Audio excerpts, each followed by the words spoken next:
friends, and welcome back to EVE Online with me, Mark from DadX, and our review of the Doctor Who event.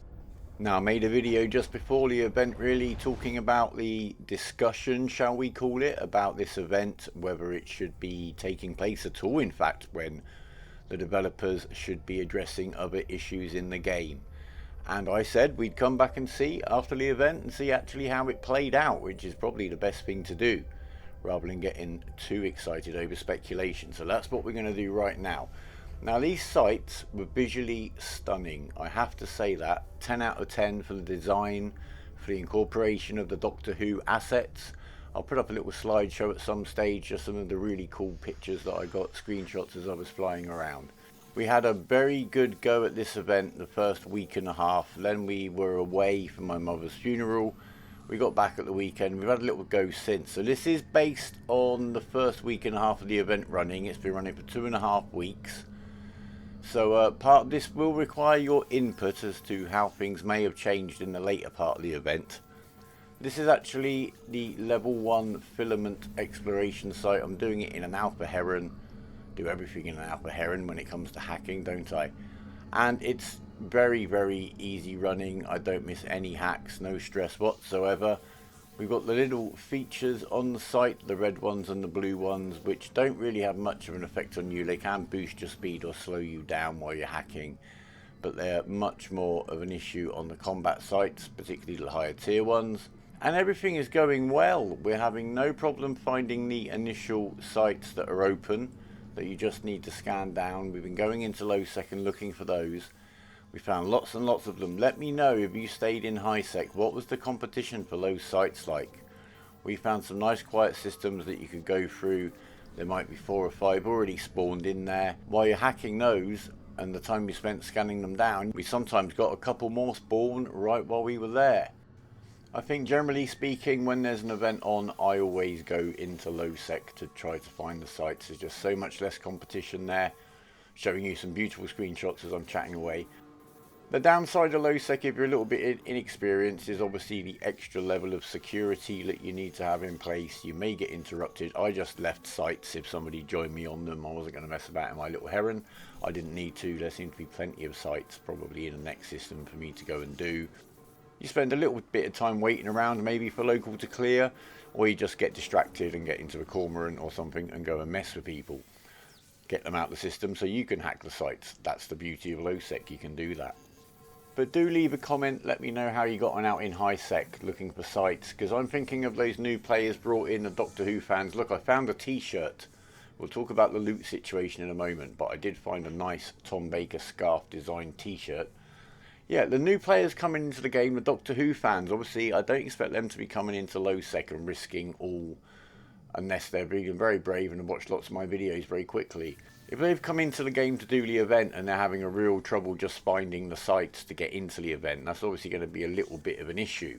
Not the only issue that potentially a new player coming in is going to find, but certainly one that they might find a little bit of a off-putting if there's just so much competition in the places they feel comfortable flying or find themselves flying, because they might not even know to just go somewhere quieter yet. It's not going to be the great first experience of EVE.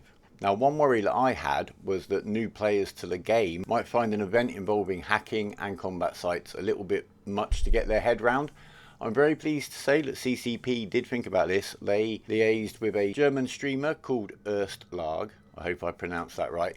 He got early access, and I think on the test server too, to run through all of the actual sites, the exploration sites and the combat sites. So at least you could see what ships could do those and what to expect on those sites, and some very good hints on running them. And the guides were very good indeed, very well made, 100%. Props to the guy for the quality of his guides. They certainly made the effort to make the event as accessible as possible, even to a very inexperienced player. Because, you know, you didn't really need to know the technicalities of what was going on necessarily. Just build this ship, go in here and do this. And certainly with the tier 1 and tier 2 sites, both the exploration and the combat sites, you didn't need anything special in terms of ship or skills really to run those. On the exploration sites, as you went up the tiers from tier 1 to tier 4, these are obviously the ones that you need the filaments for, you've got a 20-minute timer on the site. We've basically got a repurposed abyss site here going on.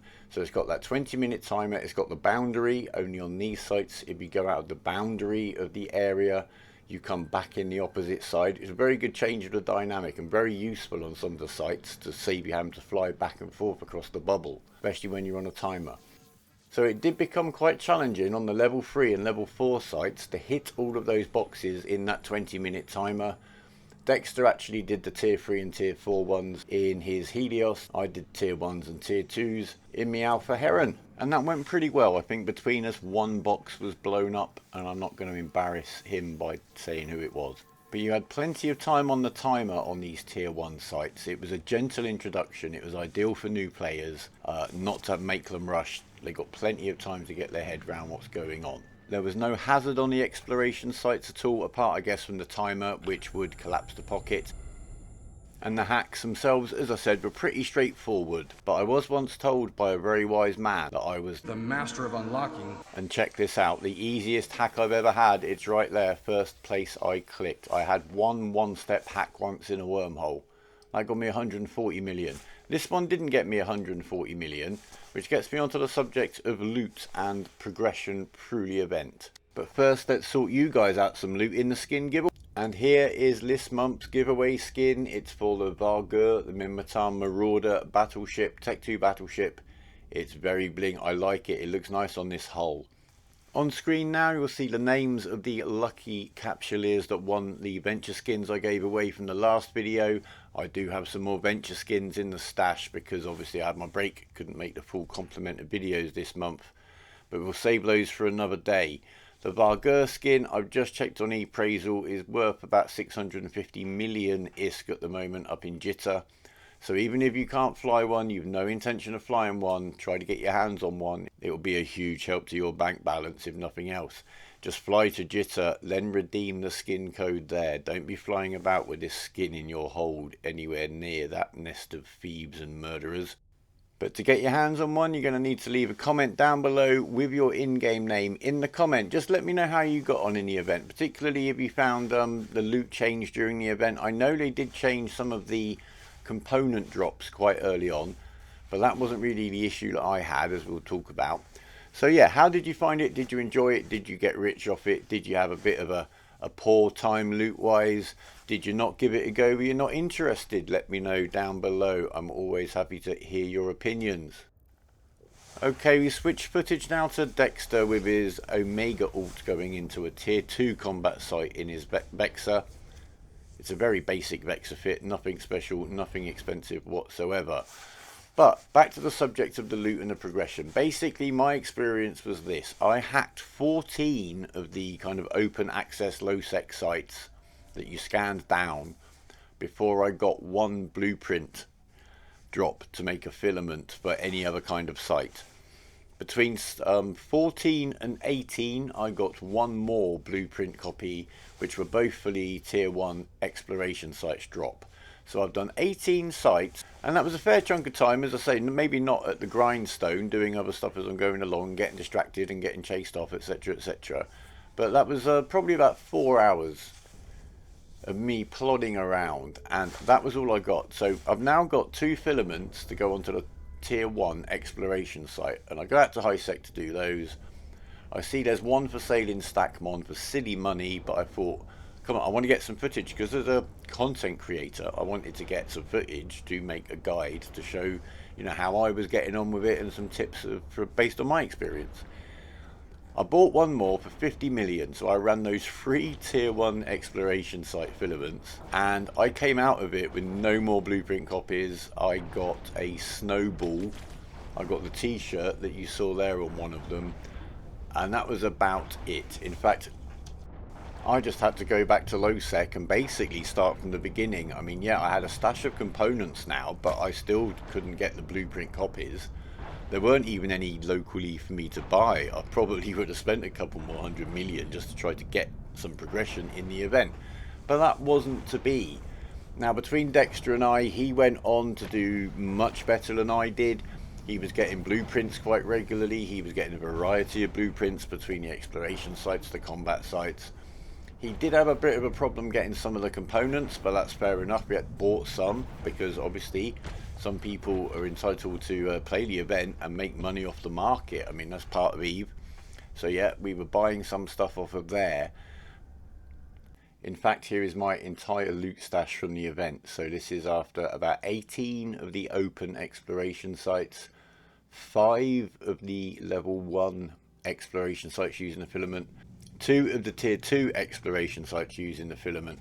Now I did give some of the materials, Dexter and I exchanged some so he could get some of the higher level filaments made, but this is basically all I got. I got no skins, I got an intact armor plate. I think that is the highest value piece of loot I got in the event. That was just with this alpha. I did play with Furia Leglante alpha, I played with Erica, the Minmatar alpha, and I had similar results. I didn't get any skins at all.